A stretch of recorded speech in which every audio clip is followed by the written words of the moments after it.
Sveiki, malonu, kad pagaliau radote laiko aptarti jūsų temą, kurią turbūt aptarinėja visa Kazlų Rūda, jūsų kovą su mūsų savivaldybės administracija turbūt ir josios vadovų pagrindiniu.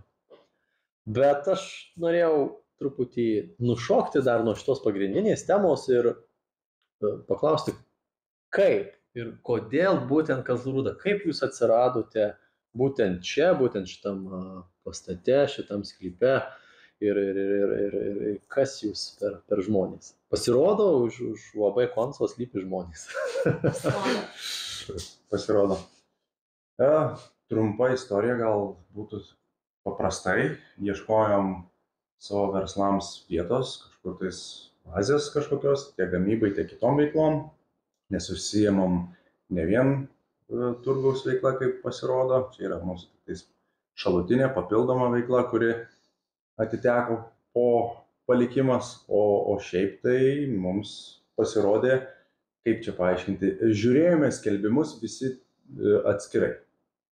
Ir taip sutapo, kad tą patį skelbimą atskirai atradom. Tai vat ir aplankė šitą objektą, mums jis labai patiko, tiko infrastruktūra. Visas kiemas tiko, nes dėl visų tų gamybinių klausimų, dėl infrastruktūrinių iškrovimų ir panašiai. Tai vat. Ir mes čia apsistojom prieš tos 5 metus, nežinodami konkrečios situacijos šitoj savivaldybei. Kaip joje yra valdoma atitinkamai. Tai vat. Įkliuvom. Supratau, bet tai jūs, aš kaip suprantu, jūs nusipirkot kaip po objektą. Čia nėra, kad jūs... Taip, čia mūsų nuosavybė. Taip, mūsų įmonės nuosavybė. Šitas pastatas yra mūsų nuosavybė.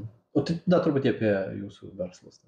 Verslas. Taip, tai ką būtent su metalu užsiminėjat? Kas tas yra? Iš esmės mes gaminam lengvasias konstrukcijas. Kaip daugeliui apsilankančių mūsų turguje administruojamame, tai labai gerai mato visi stovinčią palapinę pas mus kieme, baltą. Taip. Tai va, tai šitokius daiktus mes gaminame pramoninius šiltnamius, mažesnius šiltnamius, didesnius, iš esmės visas lengvasias konstrukcijas, alcavimai, presavimai ir panašiai. Tai va, šitose vietose mūsų orientuojasi viena iš įmonių. Ir natūralu, kad gavom palikimo turgų. O tai žinojot, kai pirkot šitą pastatą, kad čia jūs gaunat ir įnamį? Tokį palikimą? Toks palikimas buvo netikėtas. Mums buvęs savininkas užsiminė, kad yra čia šioks toks turgelis vietinis. Na, kadangi santykinai pats augęs turguje, tai nesvetima plotmė man, sakau, gerai, ar mums trukdys, sakom, teritorijai. Tačiau, kai pirmą kartą pamatėm, supratom, kad čia ne šiaip savo turgelis vietinis, čia normalus turgus, kur daug žmonių priklauso, pragyvenimas nuo šitos vietos, tai dėl to mes dar apsitarę su žmona, dar pabendravom to pačiu su prekybininkais, su turgaus, žinau, nuo pat pradžių, daugelis čia nuo 10 metų, nuo 2000-ųjų turbūt metų jau yra prekiaujančių. Tai jie pasakė, kad jie čia nori prekiauti, tai mes sakėm, kodėl ne, bendra jėga ir toliau tęsim šitą. Taip, ir mes dabar kiekvieną šeštadienį čia visą šeimą važiuojam. Vaikas ant rankų, miega, kaip sakant, atsivežam čia, pabaigia miego savo procesą ir kaip pagalvoji kartais, ar tikrai mums reikia čia tą šeštadienį ir turėti 6 dienas iš 7 ar ne darbo. Bet tai tapo tokia tradicija ir tokiu malonumu iš tiesų čia apsilankyti, nueiti apsipirktame turgelėje, atradom dar kartą, kas yra natūralios daržovės, nes iš esmės kuo unikalus šitas turgus, nes čia žmonės patys užsiaugina daržovės ir jas atneša iš pirmų rankų parduoti. Tai yra toks irgi unikalus dalykas, nes mes kadangi esame iš Kauno, ar ne, tai Kaune į turgų nuėjęs, tu matai tas pačias daržovės, tos pačius obuolius taip pat atrodančius ir supranti, kad tai yra šito paties tiekėjo atvežto didmenininko. Tai čia šiek tiek unikaliau yra. Ir mes pagalvojom, kad tai yra labai toks mielas dalykas išlaikyti tokį turgų. Ir natūralu dar vienas dalykas buvo tai, kad taip atrodo turgus, bet čia yra bendruomenė, čia žmonės Jau ketvirtį amžių, šiandien dieną jau ketvirtį amžių, gerai, aš asmeniškai administruoju 5 metus, tai jau ketvirtis amžiaus, čia yra bendruomenė, negana to, jie visi kartu, čia draugai, čia nėra svetimi, čia jie vieni kitus pažįsta turbūt daugiau negu kažkokios giminės, nes kiekvieną šeštadienį visi susitinkam čia. Tiesą sakant, aš irgi, mano tėvai ūkininkau, tėtis, turėjau, jie buvo augino ir čia mes atvažiuodavom išparduoti savo derlių. Tai irgi keldavaisi 4 ryto ir atvažiuodavai išprekiauti ir panašiai. Aišku, kodėl aš kaip vaikas važiuodavau, tai aš važiuodavau, žinai, bandelį. Būdavo kasetė, gali nusipirkti, disketės, taip, ir pažiūrėti, tai visą laiką būdavo su savo interesu. Bet iš tiesų šitas turgus tikrai senas. Bet tai jūs kai paveldėjot jį, jeigu taip galima sakyti, naujojo dar nebuvo. Ne. Ir niekas apie naująjį, gerai, skaitykim, apie naująjį kas nors atėjo su jums pasakyti, žiūrėkit, susivaldybė valdos, ne? Mes norėsim statyti naują turgų. Ar kažkaip, ką darom su jūsiškiu? Mes gal per daug ir nesitome, aš galvoju, nes mes kai nusipirkom, buvom užsivertę savo darbais ir įsikūrimu čia. Kitas dalykas, žmonos įmonė irgi pradėjo plėstis, teisinės paslaugos ir toje srityje dar. Mes labai įsisukom į viską ir mes čia nelabai gal ir domėjomės, kas čia vyksta toj vietiniai, kaip sakant, politikoje ir apskritai, bet pasirodo, čia reikėjo domėtis labai stipriai. Nes čia politika tai virė. Žinotum, kur krisi, tai pagavim. Ne, tai va, tu žinotum žmogus, tai tu daug ką gal kitaip būtum daręs. Ir galbūt mes čia nebūtume atėję, jeigu mes būtume žinoję, kad mes čia turėsim jau 4 metus trunkantį ginčą. Tai visgi mes esam paprasti žmonės, mes nesam kažkokie labai didelių verslų valdytojai. Tai reiškia, kad mūsų asmenį gyvenimą visgi irgi tai liečia. Mes prarandam labai daug savo gyvenimo laiko. Ir kai galbūt kažkam atrodo, kad mes čia kažko ambicijų laikomės ir labai norim įsikibę į kažką čia, žodžiu, kažką parodyti, tai ne, tikrai ne. Mes mielai šiai dienai, jeigu turėtume galimybę, tiesiog pabaigtume tą ginčą ir eitume dirbti savo darbų, ką mes geriausiai mokam. Bet čia tas naratyvas, kad jūs dėl pinigų tai darot, ne? Nes čia žiauriai auksinis paršelis, ne, ganosi šeštadieniais, kurį jūs paimat iš tų prekeivių. Bet aš įsivaizduoju, kad mes kalbam apie pakankamai juokingas sumas turbūt čia iš to. Asmeniškai pasakius, ir atvirai, čia galima jokių slapstymus ten surenki per visus metus iki ten 10 000. Tai ant remonto, ant mokesčių, ant šiukšlių išleidė viso šito mūsų kažkiek tai susijusio objekto dalies. Ir kitas dalykas yra tai, kad, ne dėl šitų pinigų, čia esmė yra. Esmė yra tai dėl pačios mums tinkančios, negana to šeštadieniams tinkančios infrastruktūros, bet to pačiu mūsų. Tiek įvažiavimai yra į mūsų teritoriją, tiek mūsų pakrovimo yra gamybai visa infrastruktūra taip suorganizuota, nes mes kaip pirkom, mes taip ir žiūrėjom šitas sklypas, tvarkingai viską mums patogu, labai kaštai geri susidėlioja, kad gamybai įeina pro vienas duris, pro kitas duris. Ypač turim 2 išvažiavimus iš teritorijos. Taip, 2 išvažiavimai iš teritorijos. Turėjom. Taip, jo, fiziškai jau nebegalim. Fiziškai jo, dabar vienas užblokuotas, bet, tikimės, kad čia laiko klausimas. Taip. Bet mintis yra ta, kad negana to, kaip čia, ta infrastruktūra mums yra labai patogi ir plėtrai. Nes mes pirkom ne šiandien dieną. Visgi čia yra pastatas mūsų nuosavybė. Ir mes, kaip nusipirkom pastatą, tu natūraliai iš nacionalinės žemės tarnybos perimi po pastato esančio sklypo nuomą. O tai yra nuoma 100 metų. Nežinau, tai yra iki 2100 metų. Tai nežinau, kiek dar kam čia. Mes kaip pirkom, mes iš esmės pastatas. Taip, mes žiūrėjom ir vaikui perduoti, ir viską, ir plėtrą užsiimti, ir gal buvo minčių apsistatymui, plėtrai prie to paties turgaus, nes visgi žinojom, kad yra kokie trūkumai. Mes su visais turgaus prekybininkais kalbėjom, ko trūksta, kas netinka. Pirmiausiai panaikinom visas bėdas, tas, kurių trūko. Tokim savo nežinojo, kur kas stovi. Nebuvo sužymėtos ten vietos, nebuvo abonementų, nebuvo normalaus kainyno, nebuvo, viskas buvo va taip. Chaosas. Tai mes pradžiai visus šitos niuansus susitvarkėm, o kol suspėjom susitvarkyti, mums pradėjo dalinti sklypą.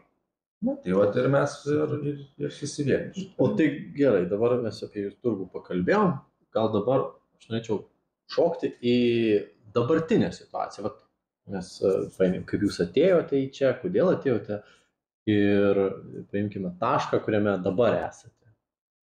Kas dabar vyksta su visu tuo procesu, nes turbūt visi mes daug, kurie šiek tiek domisi, bet mano žiniomis, mes čia vis tiek ta Kazlų Rūda, kai kaimynai visi galim vieni kitus vadinti, tai visi daugiau mažiau žino apie pačią problemą.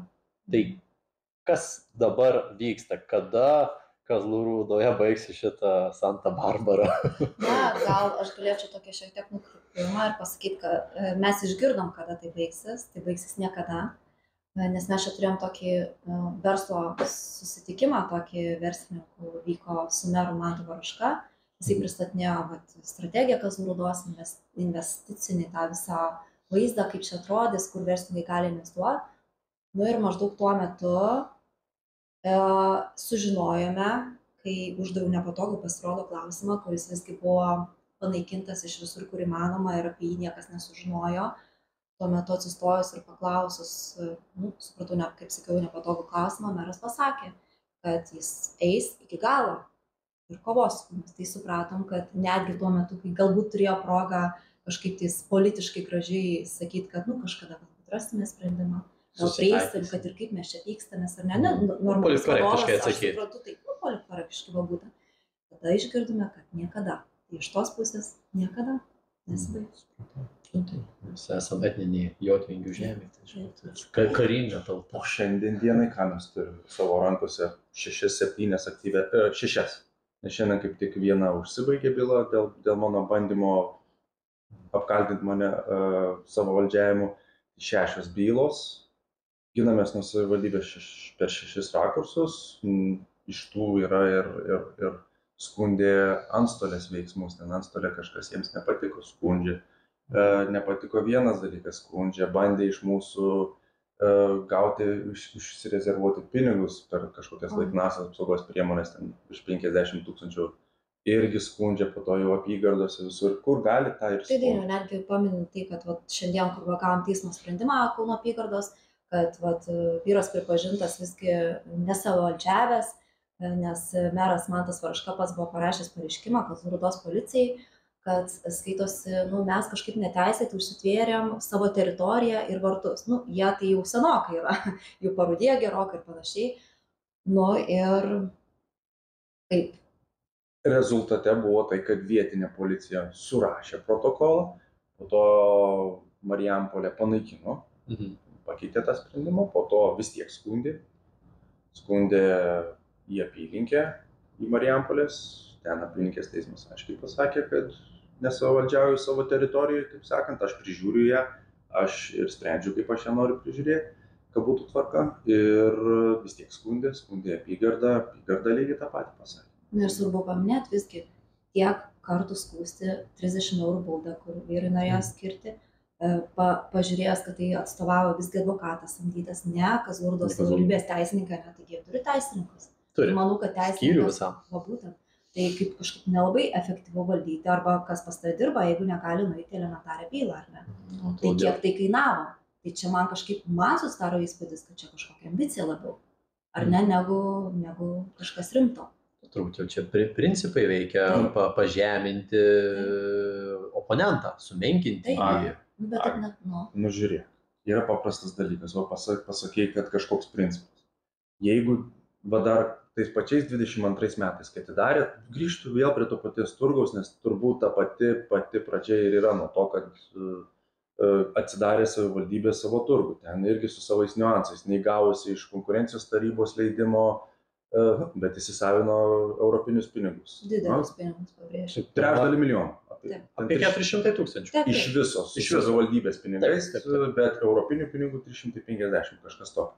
Esmė yra tokia, negavusi iš konkurencijos tarybos leidimo, pritarimo, nes pažymėjo atitinkamus laukelius, kad nereikia kreiptis į konkurencijos tarybą, kaip sakant, apie aplinkui tą instituciją. Nes nepamiršti paminėti, kad visgi pažymėjo tai, kad šitoje savivaldybėje veikiančio turgaus nėra. Labai keista, kaip galėjo patikti. Tai čia kvepia kaip šiek tiek dokumentų. Negali sakyti, kad klastojimų, bet ne visai teisingų faktų. Bet jeigu tą faktą būtų deklaravę, Tai būtų neleidę turbūt. Natūralu. Ir mūsų nuomonė tai ir pinigų neturėjo duoti europinių. Nes tu tą veiklą tiesiog negali versti. Nes pati sutartis, tarptautinė ta yra Interreg. Taip, tai joje pačioje yra nurodyta, kad reikia atlikti konkurencinės aplinkos tyrimą. O jie pažymėjo, kad čia nėra ką ir tirti. Už 50 metrų turgus ir tu jo nežinai, kad yra, čia jau kiti niuansai. Bet esmė yra ta, kad kai atidarė savivaldybė, turbūt kas prasidėjo? Vaikščiojimų savivaldybės atstovų, raštelių dalinimai prekybininkams mūsų turguje. Turim išsisaugoję viską, bet esmė yra ta, kai aš merui parašiau asmeniškai, kad nustotų tokius veiksmus daryti, ką atrašė. Konkuruos visais įmanomais būdais ir resursais. Naudos finansus, viską. Naudoja finansus savivaldybės. Tai va čia ir prasideda tas konfliktas, kad vieno valdininko, kurio iš esmės net nėra kaip kažkokia funkcija konkuruoti ir vykdyti verslą, tuo tarpu jis tai daro. Čia turbūt iš ydinga praktika, kad viešasis sektorius eina į konkurenciją. Eduardai, jūs man parodykit vieną įstatymo straipsnį, bent vieną, kur parašyta, kad viešoji įstaiga va taip gali imtis ūkinės veiklos, verslo. Gali, jeigu toje savivaldybėje. Jeigu nėra. Taip. O čia, mes suprantam, kas čia vyksta. Kur yra savivaldybės, ar savivaldybės, nežinau, mero šiuo atveju, funkcijose konkuruoti su privačiu? Ne, tai čia nėra. Čia apskritai labai, mes kai gavom tą laišką, mes taip, sakau, rimtai parašė, tai. Ta prasme, rimtai. Ta prasme. Nes mes kažkaip nesusidūrė. Ir tada sakau, bet tu įsivaizduok, parašytų taip Kauno meras, Vilniaus meras. Tai čia aš įsivaizduoju, kas įvyktų sprogimas, ta prasme. Tu parašai, kad tu konkuruosi su kažkokiu konkrečiu verslu. Tai čia jau būtų, manau, bomba. Valstybinius pinigus aš dabar dėsiu prie konkuruos. Aš turbūt manau, aš pabūsiu velnio advokatu, kad čia greičiausia nebuvo žaista, kad reikia konkuruoti su turgum. Aš manau, kad čia buvo daugiau blizgučio, pigaus gana blizgučio, nes vis tiek didžioji dalis liūto atiteko europiniam pinigam, kurie iš principo yra ir mūsų, nes mūsų biudžetas irgi sumoka. Jo, kada nors, tai čia mes gyvenam ateities pinigais, bet čia toks lyrinis nukrypimas, tai aš manau, kad tiesiog yra didžiulis noras duoti blizgučių saldainių Kazlų gyventojams, kas yra normalu turbūt iš mero pozicijų, bet ar tokiais principais eiti ir aš kažkaip man tai nesuvokiau, kodėl neita susitart. Neita susitart dėl to, kad meras vis deklaravo viešą interesą. Jau tas viešas interesas. Tas viešas interesas, jau man galvoju, absurdą kalba. Tai jeigu kalbi, teritorijas dalini, čia sklypą mums nori padalinti, bet o čia 22 metais viskas prasidėjo. Kai atidarė būtent savivaldybės savo turgų, tai ir buvo tas laiškas, kad konkuruos. Bet esmė yra ta, jeigu tu jau ir deklaruoji dėl viešo intereso, kad dalins, yra teritorijų planavimo įstatymas, ten yra atitinkami reikalavimai viešam interesui praeiti, ten yra daug institucijų vertina, visa kita. Dabar meras deklaratyviai, viešas interesas. Jis nei yra įstatymo leidėjas, nei jisai karalius kažkoks, kuris gali tokią galę turėti ir išreikšti tokią nuomonę. Čia turbūt viešas interesas, tai Rail Baltic atitiko tą turbūt Rheinmetallio gamyklą, čia poligonas kažkoks. Tai čia aš suvokiu, bet gatvelės, viešasis interesas, kai aš suprasčiau, kad nebūtų susisiekimo su miškų, viskas, čia vienintelis kelias. Tai čia ir būtų mūsų kita retorika, mes irgi kitaip žiūrėtume į šitą vietą. Mes ir suprantam, kad mes nesam irgi kažkokie absoliutiniai mūsų norai, ta prasme mes irgi esam visuomeniai, su kuria mes turim kažkaip taisyti kompromisus ir suprast. Pas mus yragi du keliai, pro Vytelę, čia turbūt taip vadina žmonės ir ne tą įmonę, tai pro ten yra žvyrkelis. 2026 metai. Vidury miesto žvyrkelis duobėtas. Ir jo neasfaltuoja, netvarko. Tai viešai meras buvo. Čia vienintelį gatvį dar. Rimtai? Yra dar. Daugiau tai. Nesvarbu, bet vidury čia miesto. Tai va, čia gal biškai nušokimas bus, bet meras, dar atsimenu, kuris šiais metais buvo parašęs, kad jis neasfaltuos, bet jis supranta, kad ten yra kelias, jis jo neasfaltuos, nes jis paskaičiavo matematiškai, kad ten neapsimoka. Ir mūsų interesai jam pigiau kainuos, jos pažeisti, ar kaip ten pavadinkime, ne? Atsimeni? Ne. Taip, jam sako tiesiai, kaip sakant, pigiau, ten 300 000, net neskaičiavęs. Ir iš kitos pusės. Gerai, jeigu tau jau reikia. Ten irgi tas padalinimas mūsų sklypo, tai čia yra... čia atskira istorija. Raganų medžioklė, ten mes galiu aš trumpai, vis tiek, manau, kad trumpai svarbu sužinot, kaip tai įvyko. Paprastai, 22 metų Liepos 20 diena, aš labai gerai prisimenu, yra 2 epizodai tą dieną. Tai yra vienas epizodas, kada tuometinė administracijos direktorė išleidžia įsakymą. Prašau jo, įsakymą padalinti sklypą mūsų 22 metų. Ir kitas prieš pietus čia buvo, o po pietų jau prašymas, kreipimasis į NŽT suteikti servitutą per mūsų sklypą. Kai mes po kelių dienų meras paviešino, kad čia toj rudenį 22 metų bus gatvė per mūsų sklypą, mes pasikreipėme savivaldybę ir NŽT. Sakom, kas čia yra, kodėl meras taip deklaruoja. Mes gavom paprasčiausius dokumentus, visus dokumentus susijusius su servituto prašymu. Na gerai, mes dėl servituto toliau ir diskutavom. Žinant visas tos teisinius procesus, viskas gerai, jie mūsų, nes mes esam valdytojai šitos sklypo, jie mūsų prašo. Per NŽT, taip ir toks procesas turbūt. Mes natūraliai atsisakėm suteikti servitutą, nes mūsų infrastruktūra, neskaitant įvažiavimų, toje sklypo dalyje tuometinė, yra mūsų nuotekų duobės. Vadinamos, oficialiai kalbant, tai yra nuotekų rezervuarai, nuotekų kaupimo rezervuaras, jeigu taip jau oficialiai pagal STR. Tai va, tai ten yra pas mus didžiulės nuotekų duobės, nes čia yra visgi didelis pastatas. Tai palaukit, jau ir vien šito klausimu turėtų būti viskas išspręsta. Tai va, tai gavosi taip, kad mes diskutuojam su Nacionalinė žemės tarnyba dėl servituto davimo, nedavimo, mes, kadangi interesą turim, mes nesuteikėm. O paslapčia mes net nežinojom, kad yra įsakymas padalinti mūsų sklypą. Mes jo ir taip ir negavom. Ir po to, kai jau žiemą 22 metų pasižiūrim pro langus, kad kažkas atėjo kažką matuoti, sakom, pagaliau asfaltos gatvė. Ateinu prie matininko, labą dieną, kaip čia sekas, kad sako, ne, mes, atėjom jūsų sklypą padalinti. Va tada ir mes turėjom praktiškai 6 dienas savivaldybę paduoti teismą, dėl to, kad sustabdytume šitą padalinimą. Aišku, rezultate pirma instancija apygarda pasakė, administracinio teismo apygarda pasakė, kad mes teisūs, nes mes turim interesą, mums žala būtų. Mes turim teisę išreikšti savo poziciją tenai. Taip, bet vyriausias administracinis teismas priėmė tokį sprendimą, kad sklypą galima padalinti. Gerai, padalino sklypą, bet tuo pačiu ir vyriausias administracinis teismas pasisakė, kad dėl sutartinių santykių, tai reiškia tarp mūsų sutarties ir Nacionalinės žemės tarnybos, jis neanalizuoja. Tai reiškia, kad mes išliekam valdytojai, nesavininkai, mes esam valdytojai, 100 metų, aišku. Taip. Bet mes esam valdytojai dabar 2 sklypų. Na, iš esmės mums kaip ir nieko nekeičia, nes tas sklypas atidalintas, jis gaunasi inžinerinių tinklų ir susisiekimo. Taip, na, tai ten yra jo paskirtis. Na, į mūsų įvažiavimai yra nuotekų rezervuarai, kaip ir viskas gerai. Bet prasideda kiti niuansai. Bet dar gal pagrįžkim kitą dalyką, kaip tai įvyko, ta prasme, kad kodėl mes apie tą padalijimą nieko nežinojom, tai labai svarbus niuansas, kodėl mes pralaimėjom tą jau paskutinę instanciją. Nes teismas labai pažiūrėjo formaliai apie tai, kad savivaldybė patikė kvituką. Vat kvituką, kuris nusprendė mūsų likimą.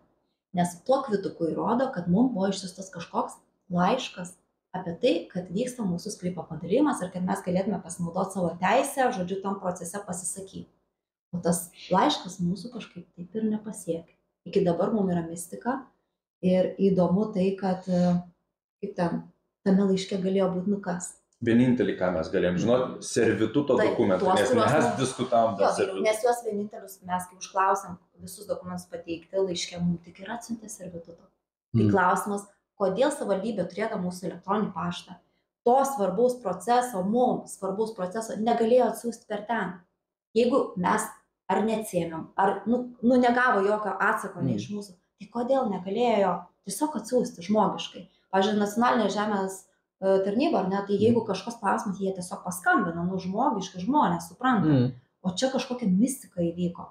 Ir plus jie žinojo mūsų, taip, būtent. Turbūt žinojo, kad greičiausiai, nesutiksit, nes aš kaip suprantu, padalinimas ir kelio atsiradimas atsirado jau po turgaus įsisteigimo naujojo, ar ne? Padalinimas?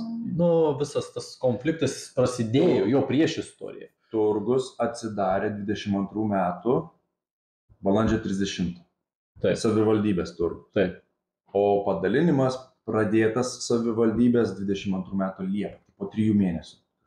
Tai turbūt žinant, kad jau sutarimo jau dėl turgaus nelabai yra sutarimas, kad jūs turbūt neužleidžiate. Taip, pradėti. Tada reikia pradėti kitus procesus, kaip jį iškraustyti. Taip. O detalajam plane iš tiesų yra numatyta, kad čia susijungia skveras su Čiurlioniu. Viskas gerai, bendrasis planas yra, bet čia toks su savais, aš galiu pasakyti, su savais niuansais. Norit galiu pasakyti, paprastai. Yra 3 svarbus dalykai, gal, gerai, 2 pagrindiniai. Tai vienas dalykas, kurio jau nebeištrins savivaldybė, ar kažkaip, nes vis tiek pas mus kopijos visko yra, tai gali, aišku, gali trinti, ką nori daryti. Bet tas duomenys yra dabar, tai čia... Čia yra 16 metų. Ai, čia viskas dar 16 metų dar popierius, dar parašų yra. Bet esmė yra ta, kad yra tokie kaip rezervai daromi. Sklypų rezervai. Ir jeigu pasižiūrėjus į bendrąjį planą, yra vietų, kuriuose yra rezervai atliekami ir yra pažymėta raudonais atvedimais, kurias vietas savivaldybė rezervuoja. Ir tu natūraliai tu šitos išrašuose registrų centro matysi. Šiuo atveju mūsų sklypo dalies nebuvo įtraukta į rezervus. Tai reiškia dėl to ir tu jau nematai, nes mes kaip pirkom, tai mes pagrindinius dalykus jau, kaip žinantis šitos teisinius niuansus, tai tu pirmą dalyką pasitikrini sklypą. Antstoliai nepaėmė. Antstoliai, servitutai, apsaugos zonos, dar kažkokie rezervai, tu visus šitos praeini, pasižiūri per visus dokumentus. Jų nebuvo. Tai va čia yra toks svarbus niuansas. Ten labai daug visokių, kai dabar tikrai daug. Ir kitas dalykas, šitie planai, bendrasis planas iš esmės, jeigu kažkur kažkas pradeda vykdyti, tai yra tvirtinamas kuo? Detaliuoju arba specialiuoju planu. Taip. Iki šiol nieko nežinau. Nieko nežinau, nes jie turi būti suderinti su mum. Taip. Tai mes apie šitokius nežinom.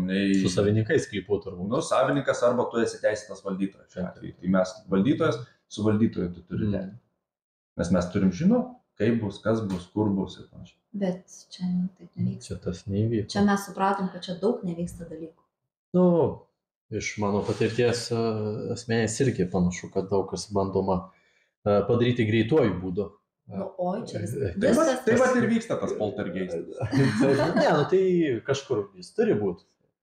Ypač čia pas mus centre viskas. Tai turbūt kaip ir išsiaiškinau, iš kur tas konfliktas atsirado. O kaip čia... Dar norėčiau įsitarti. Tada paminėjau tokį dalyką. Tas dar yra kita tokia siužetinė linija, tai sakyčiau apie tai, kad dar yra ir investuotojų interesai. Teisingai, mero labai svarbu paminėti, mes vis gyvenam tokiu keistu, vis pasiskaitydam Facebook'e tos įrašus apie tą tokį mistinį investuotoją, dėl kurio interesų labai stipriai ir tas kelias čia svarbus. Nes mes pradžiai galvojom, bando išardyti mūsų infrastruktūrą turgus, nes ten pagrindinės mūsų takas, didžiausias pajamas ten ar ne iš to, bet to pačiu paskui labai daug rašoma buvo apie investuotoją, kuriam labai reikia patogus privažiavimo. Teisėtą investuotoją, labai svarbu paminėti teisėtą, matyt, merui buvo, nes visur labai tą akcentavo. Teisėtas investuotojas ir viešas interesas. Taip. Ir ką, ir manom, kad mes iki šiol iš tiesų spėliom, kodėl čia mes taip pasipainėm. Bet viena iš versijų yra ir to investuotojų interesai. Nes labai stebina mus šiaip, kaip žmonės, kad kaip gali taip drąsiai meras, kito miesto meras, tai pasakytų, matyti jau jisai būtų senai nebedirbęs, bet kaip jisai taip drąsiai kalba apie tai, kad jis atstovauja to investuotojų interesus. Jam reikia kelio, jisai daro, jisai pasirašinėjo sutartis, tokias keistas sutartis vykstant teisminiam procesą. Pateikėme savo Facebook'o paskyroje. Aš atrodo, čia esu gavęs ir iš savivaldybės atsakymus per opozicijos valandą. Taip, nes iki gruodžio mėnesio šių metų būtent čia turi būti kelias. nes jis pažadėtas yra tam investuotojui. Ir tai va tas labai keista, kad žinant, kad vyksta teisminiai ginčiai, kad mes esam teisėtas valdytojas, va tą žodį pavartosiu ar ne, šito sklypo, tai kadangi savivaldybė valdo 2 teisininkai, netgi 2, ir labai jau čia išsilavinę, tai čia kalbėjo apie Matą Varašką ir Roką Liaudinską, tai ar jie nesupranta, kad tu negali prisimti įsipareigojimų, kol teisėtai kažkam kažkas priklauso. Nu, jeigu mašina dar ne tavo, tu dar nenupirkai iš to žmogaus, tai kaip tu galėjau parduoti mašiną? Sudaužyti negali. Gali sudaužyti, gali. Labai vis norės pasivažinėti. Nu tai va, tai čia tokių labai daug keistų dalykų, net sunku ir išpasakoti visą. Nu jo, iš tiesų kvepia taip ne visai maloniai. Taip, nes kai sudėlioju. Tokia, realiai labai keista kova vyksta ir dedant didžiulius resursus savivaldybės. Kodėl? Ir iš tiesų, kai atsirado investuotojas. Tai, aišku, sąmokslo teorija, bet, ne? Viskas sąmokslo. Kaip, iš esmės. Bet tai yra pagrįsta pačio taip, mero bet įrašais. investicija tikrai nemaža, virš 100 000. Iki 120 000. Tai reiškia iki 120 000, bet nedaugiau 50%. Bet tai tada Bet jau yra vis tiek. Jo, tai bet tada klausimas kilo. Taip pasvaršius. O jeigu mes duotume daugiau, tai gal nedarytų kelią? Gal reikėjo mums sakyti 150. Jo. Ar jie sakyti 160? Ne, tai va tai ir įdomu, tai kaip ta teisė veikia, ne? Bet tai jeigu jums reikėjo į susitarimą sakyti, žiūrėkit, 150 000, jeigu jūs investuosit į šitą atkarpą, nu tai čia dideli pinigai, nu gerai, 120. O pala, mums investuoti? Ne, tai jeigu savivaldybė su kitais investuotojais investuoja į jūsų šitą teritoriją, tai ar tai nėra blogai? Hipotetiškai. Jeigu netimtų mūsų teritorijos. Jeigu netimtų, viskas gerai, bet vėlgi tau važinės, visa kita, tau srautas. Yra, galima visada išgvildenti tą mintį, bet kai nori iš tavęs atimti ir užblokuoti, ir kai jau yra tvora, tai tada pagalvoji palaukti. Ne, čia labiau gal aš norėjau tai pastebėti, kad stebina tai, kad yra toksai, vat, kažkas duoda ir dėl kažko daro. O tai kaip čia taip, o jeigu kitas neturi tiek daug duoti, tai jo interesai patampa nebesvarbus, nes labai dažnai buvo viešoje erdvėje akcentuojama pono mero apie būtent šitokius dalykus, kad, mes, kaip čia, šiaip sakyčiau, labai neetiškai elgiasi, bet čia etikos komisija turbūt nieko nepasakytų iš tų klausimų. Pas mus kalba tikrai ne. Ne, tikrai ne. Tai tas toksai vadinimas turgininku. Vadinimas, kad tu čia tavo, kaip čia, Turgininkas verslovas, turintis vos vieną darbuotoją, pelno ten 1,5 eurų. Nei tu žinai, ne apie tai, bet tai yra žeminimas. Tu žemini visus turgaus prekybininkus, galų gale, nežinau, aš... Ne, čia tiesiog yra, Šitą dar galbūt etiką paliesiu, dar atskirų galbūt epizodų, dėl jūsų internetinės kovos, tai pabandysiu šitą tašką paliesti, bet dar pagrįžkime į tas teisenas, kurios yra, sakėte, likusios 6 berods dabar. Taip. Tai galbūt galėtume trumpai, bet pasiplėsti, kas būtent, 6 teisenos, tai čia šiaip ir finansiškai žiauriai atrodo brangus dalykas. Viskas šiais laikais. Ir man jau kaip iš turbūt savivaldybės pusės, tai realiai kiekvieno asmens nešančio mokesčius, mokančio pinigai leidžiami, nes, kaip suprantu, mūsų teisės skyrius Kazlų Rūdos nelabai atstovauja šitose bylose. Tai jie greičiausiai nėra labai pigus. Labai brangus. Kadangi... Mūsų Kauno advokatas pasakė, kad mūsų... Tai gerai, hipotetiškai, grinai hipotetiškai, kiek gali kainuoti viena instancija tokio teismo, kaip tu labai nori laimėti? Labai nori laimėti. Kaip ten? Dabar labai aš manau, kad nori laimėti. Yra tam tikrai ar nenustatyti įkainiai. Duokim savo nuo 1,5 iki 3,000 vieną instanciją. Priklausomai, kiek tu ten laiko užgaiši ir kokios apimties ta byla. Bet taip duokim savo ieškinys arba skundas. Papildomas, matai, čia yra ne tai, kad vyksta paprastai ginčas, tik tai atsiliepimas, ieškinys kažkas. Ne, čia yra dar tarpiniai kažkokios užgaidos, prašymai, skundai, kurie skundžiami. Tai reiškia, tiek susipliusuoja dar prie tos pirmos instancijos, kad nuo standarto, manau, stipriai yra nukreipta. Labai. Iš principo taip galiu pasakyti. Maždaug, kaip klausė Eduardas, tai galiu taip plius minus, ką aš prisimenu. Tai yra 2 pagrindinės bylos. Tai yra dėl mūsų sklypo nuomos sutarties vienašališkos. Taip. Kazlų Rūdos savivaldybės nutraukė, kaip sakant, bet ir toliau kita yra dėl servituto. Kaip servitutą susiteikė Kazlų Rūdos savivaldybė. Vienu žodžiu, pati savo mūsų sklype pasirašė. Meras pasirašė su Roku Liaudinsku kaip tarybos atstovu kažkas. Ir buvo suteiktas servitutas. Į nieką. Aš atsimenu, ir tarybos sprendimas, matau, buvo ne vienas susijęs su šitu sklypu. Ir mes kaip taryba, manau, buvom vienu metu, nežinau, ar tinkamas ir pakišti, kai darė gatvių sąrašą. Ir jau aš atsimenu, kad lygtais jau buvo laikinosios apsaugos uždėtos, o mes įtraukėme į gatvių sąrašą. Ir iki šiol įtraukta. Ir vis dar įtraukta. Tai čia... Nieko ruošiam dokumentų šito klausimą. Jo, ir dar labai įdomu, tarkim, jeigu visi, kaip mes sakom, visos institucijos laiku būtų sureagavusios ir atlikusios savo veiksmus, mes neturėtume irgi šitos situacijos. Nes, tarkim, kaip servituto sutartis ar nebuvo pasirašyta, nes servituto susirima dėl ko? Dėl to, kad kažkam reikia patekti iki kažkokio objekto, ar ne? Savivaldybė susirašo Rokas Liaudinskas ir meras Mantas Varaška sutartį, susitardami, nesuprasi ką. Gatvėj servituto. Taip, jie patvirtina. Nėra tokios. Nu jo, ar yra toksai. Nėra. Servituto paskirtis yra patekti į tavo tam tikrą turtą. Bet nėra kitų kelių, man atrodo, į tą turtą. Iš esmės, kodėl servitutai tokie kaip iš esmės sukurti, kaip toks teisinis reglamentavimas, tai yra tam, kad kaip vyksta matavimai visokių ir ateina iš vienos pusės matavimas, po to iš kitos pusės ir po to užsiblokuoja ir nebelieka vietos kažkur patekti vidurį. Tai va tam servitutai ir suteikimi per kažkokį svetimą sklypą pravažiuoti iki tam tikro sklypo.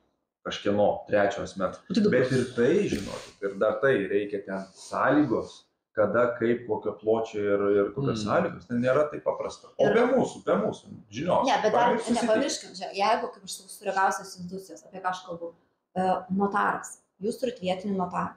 Notaras šitą sutartį tvirtino servituto. Ir įsivaizduokit, notaras, žinodamas, kad mes esame suinteresuotas, net įrašytas, nes sutartį buvo mes. Jo, esame. Notarė kažkodėl į mus. Trečiosios šalies nepakvietė. Labai svarbios šalies. Ir įsivaizduokit, notaras mato, kad mes mūsų net neatsiklausia ir nekviečia. Kaip taip gali vykti? Čia notaras, čia yra valstybės tikrai supranta teisę. Tikrai supranta, bet čia nepamirškim, 3 teisininkai pažiūrėjo šitą sutartį. 3 teisininkai nematė šito dalyko. Kaip? Tikslas. Kai nenori, tai nematai. Taip, o tada pradedi jo.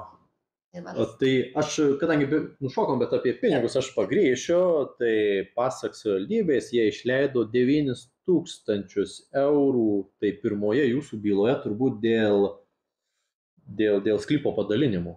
Aš taip įsivaizduoju, spalio 20... Dėl sutarties nutraukimo mūsų gal. Kurių metų? 20... Palaukim, Tuojaus.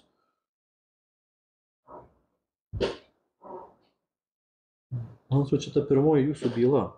Sklypo padalinimo. Taip. Sklypo padalinimo gali būti. Dėl vienašalio valstybės žemės nuomos sutarties nutraukimo pripažinimo negaliojančio laikinų apsaugos priemonių taikymas ir Kazlų savivaldybė patyrė 8800 eurų bylinėjimosi išlaidų. Aišku, pažymėjau, kad jūs patyrėte daugiau. Esmės nekeičia. Taip, bet aš turiu... Mes davėm į teismą savivaldybę dėl nutraukimo tokios kaip po sutarties mūsų. O savivaldybė proceso metu, labai aišku sudėtinga žmonėms suprast bus tos teisinius niuansus, kaip ten šokinėja viskas, bet iš esmės mes prašėm teismo pripažinti negaliojantį tokį sprendimą savivaldybės tarybos, kad neteisė, nes iš esmės tokios teisės savivaldybės tarybos neturi, nėra tokio teisinio kažkaip, sugalvoja. Tik teismai šitokius dalykus nusprendžia. Tik teismai arba šalių susitarimai. Bet aš apie pinigus. Apie pinigus. Tai jūs šitą bylą praėjo, aš kaip suprantu, visas 3 instancijas. Ne. Pirmoje. Dabar antros instancijos mes laukiam. Kada teismo posėdis bus paskirtas. Taip. Bet dar paminėkime įsitarpkim, kad šiuo metu labai eskaluojama tokia žinutė, aišku, mero, nes jis labai aktyvus šitoje situacijoje. Ir kalbama, nesenai ir perskaitėm ir galvom, iš kur ta informacija, kad už 2 mėnesių bus skelbiamas jau galutinis sprendimas. Jau bus šampanas, ferverkai ir savivaldybė. Iki naujų metų. Taip. Tai mes skaitėm ir galvojom, nu ar mes kažko nežinom. Nu žinot, mes kažkaip visada nuo savęs pradedam gal abejot, nu gal kažkas čia. Mes pasitikrinom, pasižiūrėjom, nu tikrai nėra. Advokatam paskambinom, sakom, gal jūs kažką girdėt? Ne, nu tikrai nebus. Pasirodo. Tai advokatas pats, mūsiškis advokatas, sako, kitur mano klientų yra, va dabar kaip tik ta instancija, apygardos antra instancija. Sako, tai jam suteikė teismo posėdis kovo pabaigoje kažkas tokio, 26 metų. Tai tik posėdis, o po to dar atitinkamai teismas sprendimą nusikelia, atitinkamai ten apie mėnesį. Pas mus dar nėra jokių datų nustatytų. Tai va, tai čia pagrindinė mūsų byla, apie kurią dabar kalbam, ir tai yra pirma instancija, mes apsiskundėm visi tą jau instanciją ir dabar laukiam, kad... Tai aš kaip žinau, dabar tai gerai. Servituto nutraukimas. Čia atskira dar sutartis? Atskira byla. Tai viena su servituto nutraukimas, tada sutarties nutraukimas ir tuo pačiu dar jie kaip pateikė prieš ieškinį. Tai yra sutarties pakeitimas. Jie vidury procesą sugalvoja, pamatė, kad jau pralaimės tą sutarties nutraukimą, nes pats aukščiausias teismas yra pasakęs, negalima taikyti sutarčių nutraukimo instituto, kai yra objektas nuosavybės teisė priklausantis ant žemės. Ant žemės. Viskas. Tai žemė neturi teisės nutraukti. Jūsų taryba nutraukė. Taip. Tai va, sugebėjo, bet mes suspėjom teismuose viską susitvarkyti, suspėjom, kaip sakant, apskūsti ir dar to pačiu paprašyti laikinų apsaugos priemonių, tai va sustabdė, teismai sustabdė popieriuje. Bet kol kas... Ne, bet dar nepamirškim tokio keisto dalyko irgi, ar ne, toksai sprendimas svarbus, ne, nutraukiama sutartis po mūsų pastatų. Ką reiškia nutraukimas? Reiškia, mes turim nusigriauti. Nu, išgąsdinti. Nusigriauti pastatą, dar saučia. Ir mes turim tiesiog išvažiuoti iš čia, nes mūsų visi verslai, viską mūsų nupirkti pinigai, viskas žlunga, kaip sakant. Ir į tokį posėdį tarybos, kur mums šiaip būtų neblogai būtų, kad kažkas būtų mus pakvietę, mes sudalyvauti, išsakyti savo poziciją. Nežinau, kodėl taryba kaip ir nemaža, kodėl tiek daug žmonių ten ir ne vienam nekilo abejonių, o gal reikėtų pasiklausti ir jų poziciją. Čia aš turiu atskirą nuomonę apie taip, kaip dirba tarybos nariai. Aš manau, kad nepersistengia gilindamiesi į tai, ką mes ten priminėjom. Tiesą sakant, kartais, aš manau, žiūrint, tai ir žinių trūksta. Aišku, dabar mes turim ChatGPT, tai tikrai galėtų, tų žinių gali bent šiek tiek suteikti. 24 metais nutraukta prieš pusantrų metų. Tai jau veikiantis buvo, bet... Ne tame esmė, bet jūs turite ir teisininkų, kaip aš žiūriu žmonių įsilavinimus, tai negalima sakyti, kad žmonės visiškai jau nesuprantantis, ką ten veikia. Gerai, bylos faktas, kad jos eina sava eiga ir tai šitas procesas tikrai už 2 mėnesių, tai darūtis rašė prieš mėnesį. Fantastika čia yra. Tai čia tikrai nesibaigs, žinant mūsų teismų turbūt apkrovimą visą, tai jūs dar čia ilgai tame kariausite, bet pakalbėkim, kaip ta gatvė atsirado ir dingo, nes jinai buvo ir tada prapuolė, tai galbūt šitą palieskime temą, nes čia jau tokia atrodo, aišku, jums gal net irgi dabar atrodo kurioziška šiek tiek situacija. Pirmiausiai, jos ten nebuvo. Pirmiausiai, po to jie atsirado, po to vėl dingo. Tai va, tai nežinau, jeigu tu turi mintis. Ne, tai aš galiu pasakyti tik tiek, kad tai buvo fantastika, mes su visais savo draugais kalbėjom, giminėm, visiems pasakojom, ta prasme, sako, jūs įsivaizduojat, ant mūsų aikštės, ten aikštė, ant jos tiesiog nubraižė linijas, sudėjo koliukus. Išrovė vartus pirmiausia. Ne, nu tai įsivaizduok, ryte ateinam į darbą, sako, ten vyksta veiksmas, mes ateinam, pjaunam mūsų spinas. Ta prasme, tiesiog kaip kokiam fantastiniam filme, ta prasme, čia Lietuva, mes gyvenam, tikrai jau šiuolaikiškais laikais, ar ne, keista būtų, kad bet taip pjauna spinas, žmonės rauna. Sovietiniai laikai. Taip, kaip tvora atrodo, taip ir veiksmų ėmės atitinkamai. Taip. Ir ta prasme, rauna viską, mes iškviečiam policiją, mes sakom, jūs darykit ką nors, čia yra laikinosios teismo apsaugos priemonės. Visi kraipo galvom, nieks atrodo net pasimetę, nežino, ką daryti. Policininkas bėga kamino kažkam, grįžta vėl, nežino kažką, sakom, tai stabdyti. Pamiršo, ką pasakė. Po to vėl bėga, po to vėl grįžta, ten kalbėjo.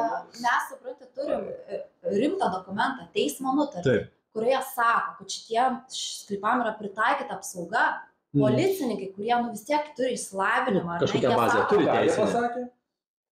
Taip, pasakė keistą dalyką. Savivaldybė preziumuojama kaip teisėti veiksmai. Bet tai, įsivaizduoju. Čia iš nežinojimo. Iš žinojimo. Pasirodo iš žinojimo galbūt. Nes iš esmės savivaldybė kas yra? Lietuvos atstovas vietinis. Taip. Jeigu Lietuvos atstovas vietinis veikia, reiškia jisai turi veikti teisėtai pagal įstatymą. Ūkiniai veiklai gal daugiau atstovas, neteisiniai man kažkaip. Čia teisiniai veiklai, jeigu taip žiūrint. Tai vis veikia. Aš turiu minį veikia, nebūtinai fiziškai, turiu minį popieriuje, dar kažką, rašo dokumentus. Viskas turi būti pagal įstatymą.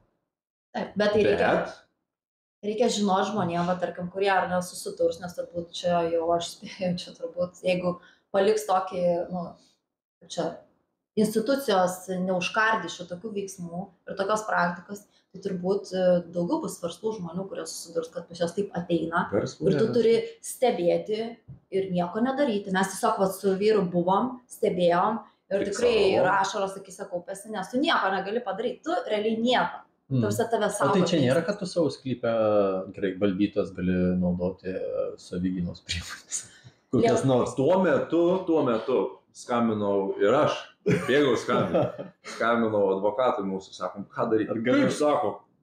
Kaip sako savivaldybių? Griauna. Tai sakykit, policija. Neklauso. Daviau aš advokatui, tas sako, nesuprantu, kas čia vyksta.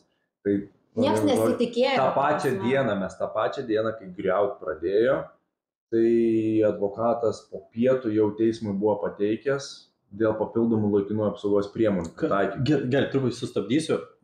Turbūt ne visi supranta, kas yra tos laikinosios apsaugos priemonės. Vis dėlto tai bus vieša.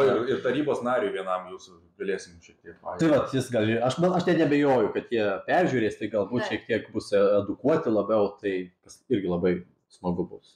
Iš jūsų pusės, tai paaiškinkit, kas yra tos laikinosios apsaugos priemonės, tai yra vienas dalykas, ten negalima interpretuoti, kaip čia kaip tik diskusiją turėjom viešą su tarybos nariu vienu ar ne, kuris nelabai suprato, kad negali interpretuoti teismo nutarties. Jeigu teismo nutarty pasakyta, kad negalima daryti to ir kito, tai tu ir nedarai to. Tai vat, jos tiesiog teismo nutartis, kuriomis draudžia liesti mūsų sklypą, jame daryti bet kokius atidalymus, padalymus, kelių įrengimus ir visą kitą. Savivaldybė, kurioje dirba 2 teisininkai vadovai, jie šito nesuprato. Jie brutaliai ėjo į mūsų teritoriją, pjovė spinas ir griovė. O tai reikia nepamiršti vieną dalyką. Kitą turtą žmogaus, kito trečiojo asmens turtą galima liesti tik tais praktiškai. Dabar, jeigu man mintis šauna, tai vienintelė. Teismo sprendimu. Taip, čia civilinis kodeksas. Taip, tik tais teismas leidimą suteikia griauti trečiojo asmens turtą. Tai šiuo atveju ir prekybininkės kioskas buvo, mūsų tvoros, stakada, medį, tuo pačiu nupjovė, bauda irgi gauta ten savivaldybės. Šiaip pasidomėkit, kokia žala yra ir už vieną medį. Ne, ten didelis, 200 beveik metų. Matė karą? Taip, nes ten rievutės skaičiuotas, tai ten turėtų būti nemažai metų. Tai mintis yra tokia, kad svetimo turto tu negali griauti, neaukoti, be teismo leidimo. Bet žiūrėk, pala, jie turėjo dokumentą. Kokį dokumentą rodė? Rangos sutartį. Rangos sutarties pagrindų pas mus įsiveržė. Ir servitutą mojavo. Tai servitutą jo. Bet čia jau toks užburtas ratas. Tai čia ir yra teisės interpretacija. Jis labai gerą pavyzdį prisiminiau, Alytuje Ciciulis norėjo nugriauti žmonių, kaip pas jūs čia panašiai Malkinės buvo. Čia greta, kur yra? Tokios tipo Malkinės ir atsakingi, nežinau, ar tarybos nariai, ar kas. Lygtais sustabdė šitą procesą, nes atėjo ir paaiškino civilinį kodeksą, kad tu be teismo leidimo negali imti griauti. Ir tenai jie, tiesą sakant, neužlipo ant šito grėblio ir sustabdė šitą procesą. Bet čia pas jūs neklausė. Čia niekas neįvyko. Čia į vienus vartus, čia apskritai atrodo, kad ta savivaldybė jūsų tokia veikianti vienos nuomonės principų. Nes atrodytų, kaip turėtų įsiskirti nuomonės, diskutuoti, sakyti, ne, mums netinka, nepatinka, čia taip neturėtų būti. Mes, tiesiog matom, kad nėra kitos nuomonės. Matom paprastai. Mes pasitarėm, aš nusprendžiau, ten kažkas toks. Čia kaip Romos imperija didžioji prieš griūtį, žinot, kai jau tik tai vienas nuspręsdavo. Savo rankas, nes matai, kad laivas kęs. Taip. Bet grįžkime prie tokios čia irgi įdomesnė istorija, kas man ir taryboje teko klausti, man jinai primena labai jau tokius niūrius tuos 90-uosius, aišku, aš jų neatsimenu, bet pasakojimai ir turbūt dokumentika, kurią galima sužiūrėti, tai metodika atrodo visiškai tokia pati, aišku, galbūt iš nežinojimo, aš pabandysiu advokatauti, bet metodika tokia kaip 90-ais, tai kaip su tuo kiosku, kas įvyko? Aš kaip suprantu, jisai nebuvo beturtis, Ne, jisai su dokumentais buvo labai tvarkingais dokumentais, netgi sakyčiau, keista, net nustebino. Aš pats nustebau. Mes žinojom, kad čia prekybininkės kioskas. Tai toks vardinis, nieko nesusitarimas. Čia mano ir 100 metų. Ne, mes žinojom, ir visi turguje žinojo šitą. Ir policija žinojo. Ir visi žinojo. Policija žinojo, ne? Jo, mes tą dieną sakom. Išvežimo metu sakom, čia prekybininkės kioskas. Nevežkit, sakom, čia žmogus. Aš tokį turiu. Moteris koja buvo susilaužus, negalėjo atvažiuoti ir ten, šokas apskritai čia buvo kažkaip. Aš pacituosiu, ką man atsakė savivaldybė. Kazlų savivaldybės administracija neturėjo galimybės sužinoti, kas yra kiosko savininkas, o dėl informacijos bandyta kreiptis ir į šalimais veikiantį vietinį verslą, galbūt į Norfos parduotuvę kreiptis. Paaiškėjus, jo kiosko turinyje nėra ir nebuvo vykdoma prekyba, kiosko viduje nebuvo įrangos, kuri padėtų nustatyti vykdomą veiklą ir nenustačius aktyvios kiosko veiklos, bei neturint informacijos, ar kioskas turi savininką, kioskas buvo laikomas be šeimininkių ir trukdantis atlikti kelio priežiūros, tai yra paprastojo remonto darbus, todėl buvo demontuotas kaip trukdantis kelių. Tik po atliktų skvero gatvės kelio paprastojo remonto darbų prisistatė asmuo, teigiantis esą prekybinio kiosko savininkas. Kazlų savivaldybė asmenį informavo, jog prekybinį kioską savo lėšomis ir pajėgumais gali atsiimti tik atsiskaičius už atlikto prekybinio kiosko išvežimo patirtas išlaidas. Tai toks oficialus... Kiek išvežimas kainavo? 726 eurų. Brangininkai čia pasis. Bet aš dar noriu kitą tokį įdomų faktą. Dar kiek ten tų dienų prieš šitą busą gravimą, kada ir tą kioską išvežė, buvo atėję valdininkai, meras, administracijos direktorius Rokas Liaudinskas, Kazla, ar ne, kaip vicemeras. Taip, kada? Čia tada prie tvoros, ne, kai tave kaltino, kad tu savaldžiavai ir išsvėręs tvorą. Taip, buvo. Ir tuo metu jie kalbėjo labai keistus dalykus apie kioską. Jie sakė, čia meras. Tu pasakyk, kad atsigaisi geriau. Mes sakėme. Meras, mes policija stovi už tvoros kartu su visa delegacija. Ir meras jom pačio galo nežinau, atrodo, iš desperacijos. Mes turime įsitikinti, kad ten viduje ten nėra padangų, ar kūro, ar sprogmentų. Dujų, ar ko ten sako, sprogtas, jos, kas įsivaizduoja. O tai iškvietė arą? Ne. Nekvietė. Tai vis tiek nesaugiai pasiuntė darbuotojus. Taip, be jokių apsaugų. Esmė yra tokia, prie tų vartų stovi, už vartų tipo negali patekti. O kad viduje savivaldybės darbuotojas stovi iš vidinės pusės pasiruošęs, nežinau ką ten, gal iš vidaus su mašina įvažiavęs, tai jau jie negali patekti, jiems, ten nežinau, kažkas vyksta smegenyse, kažkoks trumpinimas, bet pro kitą pusę įvažiuot galėjo apžiūrėti tą kioską. Mes netrukdom, iš esmės aš netrukdžiau, aš sakiau, jeigu jūs esate, jeigu jūs jaučiatės teisus, prašom, įeikite. Bet jie nelietė mūsų spynos, po 3 dienų palėtė visą. O tai kaip sakėt, atsirado arba pirmas dalykas, tai turbūt paklaus bet kokio turgaus prekiautojo galėjai ir būtų pasakę, čia yra būtent tos ir tos, ar to asmens kioskas, kuriame aš nežinau, gerai veikla vykdoma. Žiūrėkit, yra paprastas dalykas. Kaip atsakė, savivaldybė nusprendė, kad be šeimininkis. Taip. Tai dabar žiūrėkit, tai visas paprastas teisinis niuansas. Kur savivaldybės yra įgaliojimas nuspręsti, ar tai yra be šeimininkis, ar šeimininką turintis. Turbūt tik teismai sprendžia. Tik teismas, aš dar pasikartosiu, tik teismas gali šitokius dalykus nuspręsti. Tu čia bet ką tada gali paskirti be šeimininkio. Taip, greitai. Šiandien paskiriau, ir nugriau. O meras neteisingumo ministerijai ten kažkokią praktiką? Jis teisingumo, konstitucinė teisė. Tai čia dar teismo reikia. Ten teisingumo ministerijoje ryšių komiteto, man atrodo, yra bet jau dirbančių. Bet jis dirbo, jis konstitucija Gvildenės yra. Nu, konstitucinė tai nėra tokia didelė knygų. Nesvarbu, bet ten yra teisė į tavo turto neliečiamumą. Taip, ten jau irgi parašyta. Jie šitą klausimą pažeidė. Faktas. Griaudami tiek kioską išveždami, tiek mūsų turtą. O kaip savininkai reagavo?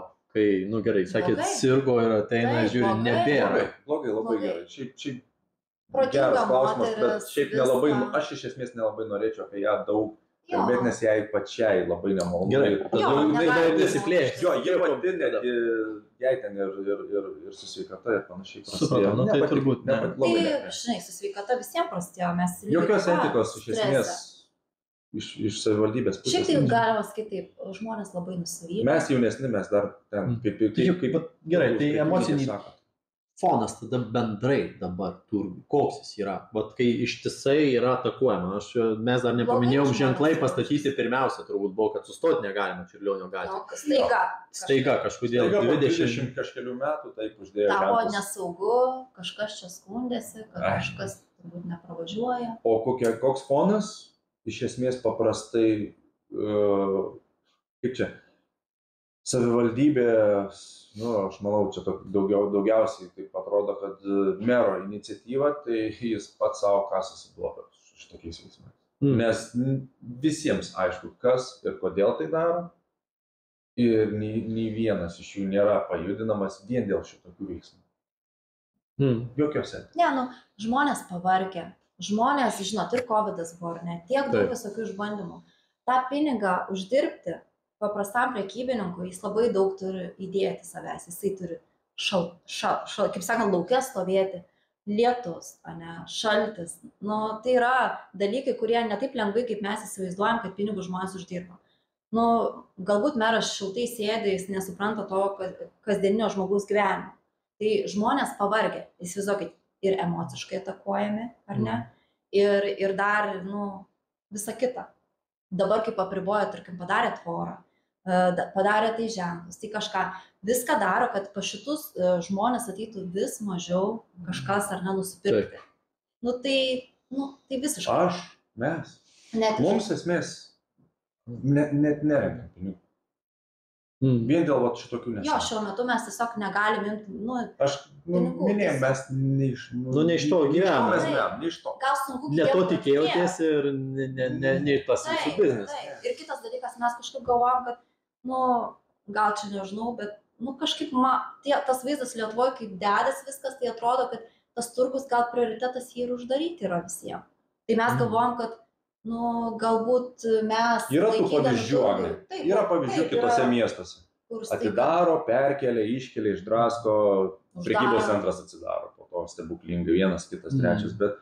Ir uždaro turgų, žmonės praranda vietas prekybai, dasidurtą pinigą papildomą, kodėl to reikia? Aš manau, kad čia daliai yra labai tokia tradicija, kurią puoselėja jau ketvirtį amžiaus. Tai turbūt tas irgi. Nes aš kiek žinau, kurie ypač lankus, tai jiem būdavo labai tokia kaip ir šeštadienio tradicija, kad tu atvažiuoji, pasistatai mašiną, tada nueini į turgų apsiperki, ko nerandi, gerai, atsirado Norfa, nueini dar į Norfą apsiprekini, kur atrodytų, čia yra simbiozė, nauda yra ir turgui, nes galbūt tu važiuosi į Norfą ir eisi į turgų, bet ir tas, kuris atvažiavo į turgų, greičiausiai eisi į Norfą. O kodėl negali tai būti? Ir viskas tame atrodo labai gražu ir logiška, bet turim. Kitas aspektas turbūt, manau, kad daugiausia kainuojantis, turbūt jau jums patiems, tokio emocinio krūvio reikalantis, jūs viešinat šitus sprendimus, ištisai stengiatės, kad žmonės būtų supažindinti su tuo, kas vyksta. Aš pilnai suprantu žmonių, kurie nesupranta šitų procesų, jie tiesiog supranta, kad tikrai būtų patogu iš miškų ūkio atvažiuoti į Norfą, jeigu čia būtų ta gatvė. Kirstum, kiek čia kokius 500 metrų, nesutrumpintų. Jeigu išasfaltuotų Čiurlionio gatvė, tai čia dar mažiau. 100 metrų. 100 metrų. Bet teikim, kad neasfaltuos, o važiuos, reikia važiuoti aplinkui. Tai va tas vis dėlto sulaukia daug ir neigiamų komentarų. Pradžioj taip buvo, iš esmės, kodėl mes pradėjome. Mes esame iš tų žmonių, kur dirbam savo darbą yra teismas, yra byla, viskas tvarkoja. Teisimas. Išsiaiškinsim per teismą, jeigu tu, ne aš, nesuprantam vienas kito, pasakys ta trečia šalis, kuri nusprendžia. Bet kai ateina jau griauna tavo turtą, tavo tvoras ir viską daro, kad padarytų tą butaforinę gatvę, kurią po 2 savaičių po to reikėjo ištrinti, išleido pinigus, irgi kiti niuansai. Bet esmė yra ta, kad kai taip pasielgia su tavimi, tada tu natūraliai privalai viešinti dėl paprastos priežasties. Nes yra daug lankytojų ir daug prekybininkų, kuriems yra aktualu žinoti, kas ir kodėl vyksta. Jeigu nebūtų turgaus šitoje vietoje, tai realiai mums ir gal ir net nebūtų poreikio viešinti. Bet kadangi yra toks viešas interesas, nes labai daug žmonių čia yra suinteresuoti toliau čia tęsti savo veiklas, tai bet ir gaunasi šitas. Tai dėl to mes pradėjom viešinti, aiškinti taip sudėtinga, nes yra teisiniai procesai, bet po truputėlį tas pradeda vystytis ir žmonės pradeda suprasti tą. Bet žinai, dar kitas dalykas, taip mes esam žmonės, kurie nemėgstam viešumo visiškai. Mums visiškai nerūpi būti pastebėtais, būti ten kažkokiais ar ne, mes nesam tokie. Bet pradėjom viešinti tai, nes visgi anoj pusėje yra žmonės, kurie visą tai viešina. Ir mes negalėjom tiesiog matyti, kaip stipriai ir šiaip sunku suvokti patikima melaginga informacija, kaip stipriai iškreipiami faktai. Ir mes pradžioj lygtis dar buvom rašyti ir komentarus, ar ne, kad pateikti savo dokumentą, kad taip nėra, mes tiesiog buvom užblokuoti. Varaška greitai mane užblokavo. Labai, mūsų turgaus paskyra tai buvo, nežinau, per keletą sekundžių. O Kazlų Rūdos savivaldybė, nesenai užblokavo jau ir mūsų paskyrą, jau pati savivaldybė. Kas irgi nesuvokiama, nes mes buvom parašę komentarą ne šiaip su kažkokį, mes tiesiog faktus parašėm. Tai nebuvo neapykantos kalba kažkokia. Ne, mes suprantam, mes netokie žmonės, mes tikrai neapykantos jokios čia tikrai viešai nerašysim, bet, nebesuvokiama ir šitas aspektas šitos savivaldybė, ar ne, kaip galima blokuoti kitą nuomonę. Tai parodykim žmonėm, mes turim savo nuomonę, jūs turit, mes diskutuokim, bet kaip galima blokuoti? Tai reiškia, tu blokuoji, nes tau nepatinka. Nuomonė, faktai nepatinka. Pagrįstais teiginiais kalbamės, aš su visais susirašinėjom, su žmonėm, kurie pateikia, man ten patinka, aš ten noriu gatvę turėti, taip. Mes tada pateikėm dokumentus, aiškinam, o ne tai, kad užblokau iš 3. Ne, ir kitas dalykas, labai svarbu, dėl ko viešint dar. Labai svarbus dalykas, žmonės turi mažai žinių, normalu. Nes, ta prasme, reikia turėti, kaip sakant... Dėl to ir buvo. Gatvė buvo čia visada. Kur buvo? Nebuvo. Čia tiesiog buvęs savininkas palikęs buvo atvirus vartus ir jūs važinėjot per svetimą kiemą. Taškas. Mes ir vaikystėje kažkada vaikščiam per kaimyno kiemą, labai būdavo patogu nueiti iki mokyklos ir mes visi džiaugiamės. Bet kai tas kaimynas susitvėrė, mes supratom... Servizito negavo. Mes vaikai tada ėjo pakankamai tolimesnį kelią iki mokyklos. Bet supratom, kažkaip tėvai mums nesakė, kad oi, baisus kaimynas, kaip mes visi supratom, tai buvo jo žemė. Taip. Mes tiesiog kažkurį laiką tiesiog patogiai ėjom per jo, nes jis mums leido. Bet mums ir vaikystėje atrodė normalu, ar ne, o čia yra kitaip. Mes ir užsitvėrėm tam, kad būtų tvarka. Visą teritoriją sutvarkėm dėl to, kad pradžioj, tai mes nežinau, kiek jaunimo turėjom čia gainiot naktimis. Alkoholis, šiukšlės ir stiklai ir visa kita. Visko. Dragas. Drago nebuvo, bet buvo šiukšlių tai įvairiausio kalibro, kaip sakant. Ir mes turėjom valytoją, ar ne, kuris sakydom, kiek galima čia. Kaip sakoma. Tai apie ką mes kalbame. Jeigu tu paleidi prakartoti, kaip sakoma, tas frazė yra, tai kam? Dėl ko? Plius pas mus teritorija irgi saugomos žalio gamybės. Taip gali. Tai kas už tą žalą?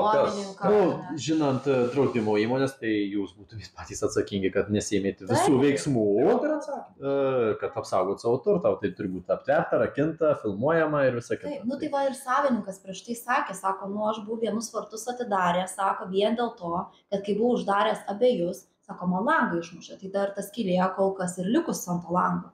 Sako, nes tiesiog bijojau, nes jisai, man atrodo, rečiau čia būdavo, tai žinot, neprižiūrėsi tvarkos, tai paskui čia tau iš viso išdaužys langus už tą, kad užsitvėrė.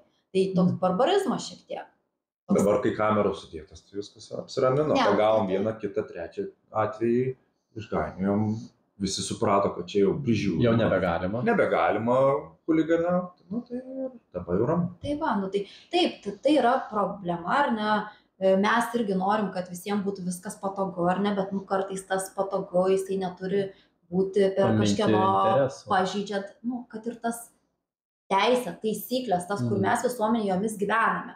Jeigu mes nesivadovausim taisyklėm, mes gyvensim chaosą visi. Anarchija prasidės. Taip, anarchija. Anarchija, taip pat paprastai meras irgi pats sakė anarchija. Nu, mes kiek ten reikalavom iš 130. Taip, pinigų jūs reikalavom. Tai reikalavom 130, po to kitam jau pasisakėme 170, aš jau galvoju, nu kiek dar daugiau, nes nepasieksi tu tos sumos, kurios mes reikalavom. Nes mes kiek jūs vis tiek buvo pasiūlymas, kad išpirkt? Ne. Hipotetiškai. Siūlė iki 20 000, tai reiškia gali būti mažiau. Atėmus iš mūsų tą sklypą, iki 20 000 kažkurio momentu ten procesų metu, kai jau nutraukimo metu ar pakeitimo sutarties metu siūlė iki 20. Suvokti reikia, kad ten yra mūsų vienas dalykas, infrastruktūra keičiasi, viskas, gamybinės patalpos turi būti pakeičiamos. Delferiai viskas pasikeičia, tai čia tas 20 000, hop, suvalgoma, po to žemės sklypo dalis, paskaičiuokim 15 viršaus arų, mes iš karto plėtrai ateičiai kažkada tai 100 metų į priekį, kokia plėtra iš karto sumažėja, nes tu jau planavai atitinkamai, jau planas keičiasi. Ir kitas dalykas, tvorą vėl iš naujo. Iškelti nuotekų duobes. 100 su virš metrų, ten jau koks 10 viršaus tūkstančių, jeigu 2 vartai panašiai. Ir nuotekų duobės, ne taip, ne šiaip savo. Projektai, leidimai, su savivaldybė derinimai, kaip galvojat praeitų šitie dalykai. Šiai dienai tai ir tas prasidėtų nesąmonės visus, dar tenais koks 20-30 tūkstančių, tai palaukit. Turgaus infrastruktūra viskas ardoma, santykinai gali būti, kad jau ir tas turgus jau žmonės sujudėtų, tai tada gal ir užsibaigtų, nes prašytų, nu ir iš esmės savivaldybė prašytų, kad pereitų jie ir, nu, galima tą simbiozę, nu jie prašė, jie neprašė, reikalavo, jie sakė, jie pereitų. Va, kaip pasakė meras čia pačioj pradžioje kažkaip sako, tai va sako, pas jūs kitą liks. Pas jūs liks sendaikčiai visokie, o pas mus maistas. Nu, palaukit, nu, net tu sprendi, žmonės sprendžia, kur jie eina. Ir plius tai va, aš apie ką norėjau dar pabaigti. Šitą sumą susimokit. Plius negautinas pajamas. Tai tas 130 000, nes čia tos sumos 30-20 projektavimo, pakeitimų, tai čia jau 100 000 tau išeina vien dėl to, kad meras užsinorėjo. Taip. Palaukit. Kai žmonės sako, norim padarykit gatvę, mums reikia, tai gerai, tai susimokėk, pakeisk, suderink. Kai pradėsi šitos dalykus, pats pažiūrėsi, čia ne privačiame kieme, ten kelių kubų tą duobę pasidaryti, čia, nu. Ne, jeigu viskas žmoniškai sprendžiama, net ir kompromisai galėjo būti, bet mes jau tiesiog apie tai net nemąstome apie tos kompromisus. Koks kompromisas, kai tau net paima ir padalina sklypą? Baigtas kompromisas, jisai paskelbė su tokiu veiksmu, ką? Iš esmės. Nu, čia labai panašu, dar civilizuotas, skaitykim, teisinis karas. Konkuruos visais įmanomais būdais. Tai žinot, labai paprasta konkuruoti, kai tu konkuruoji ne iš savų pinigų, o iš viešųjų. Tai nieko nerizikuoji. Ir dar esi galios pozicijoje. Ir dar esi priiminėti sprendimus. Ženklus uždėti, tvorą užtverti. Įsivaizduokit, ir nesitari su nieko. O tai kam? O kam?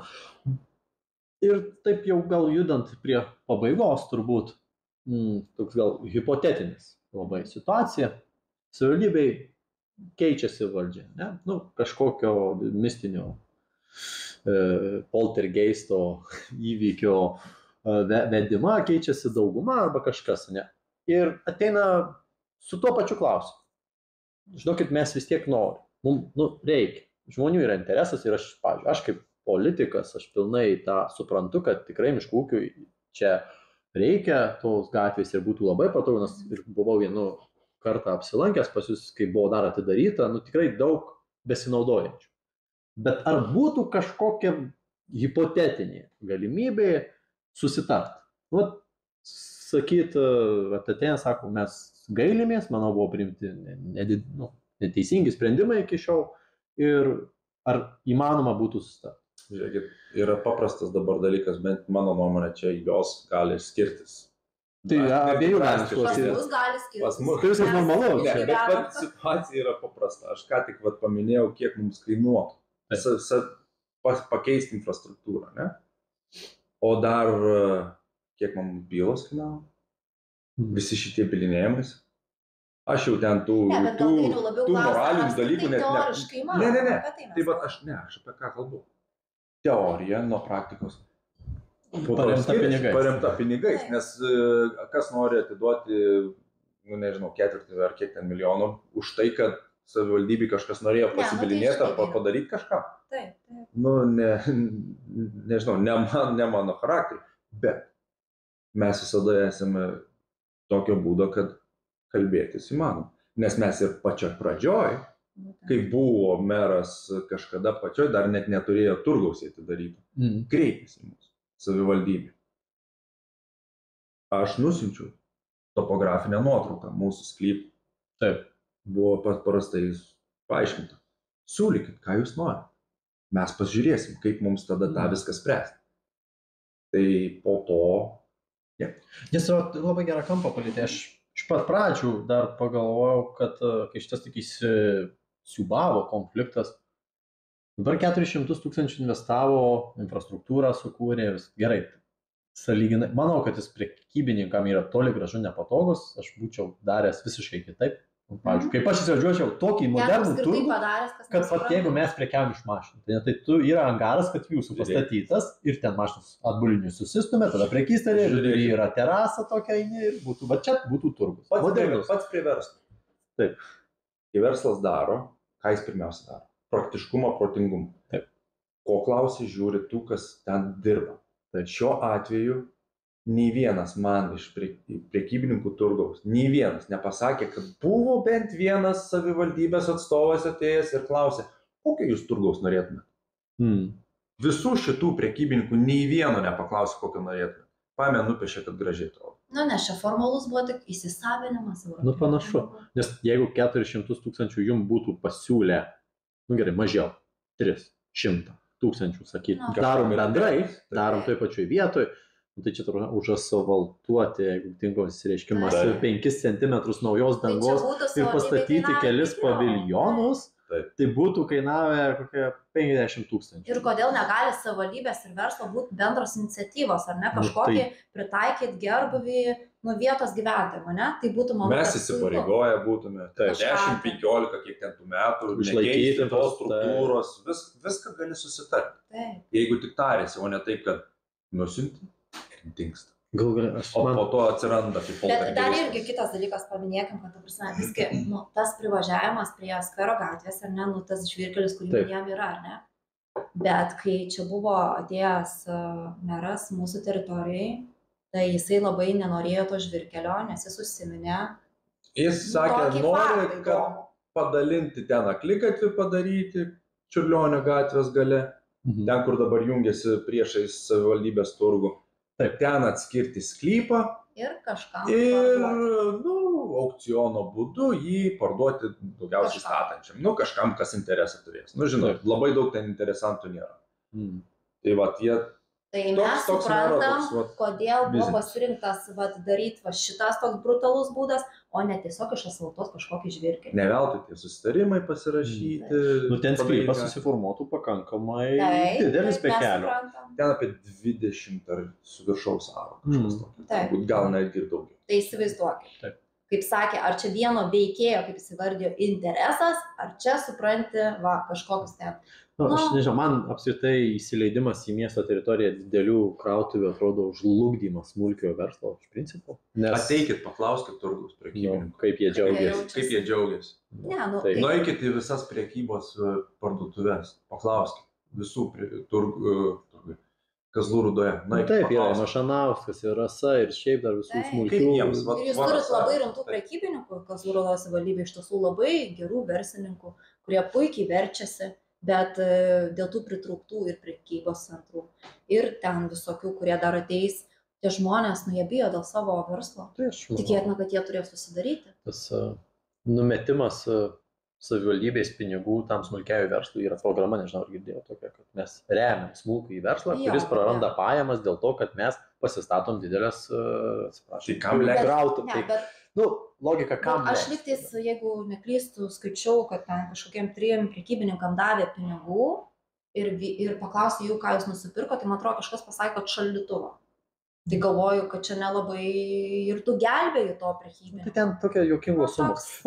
Čia turbūt yra kitų vakarų temos. Tai aš manau, kad šiek tiek šitą situaciją papasakojo. Turbūt čia galima būtų lysti į smulkmenas, kurių turbūt ir visko prisiminti neina. Vis dėlto vyksta daug dalykų, turbūt nuo smulkių, kur, kiek žinau, ir pats administracijos direktorius yra teisiamųjų suolė pasodintas už savo... Kaip nepasodintas, šitas gal labai teisiamųjų suolė gerai, nuotoliu.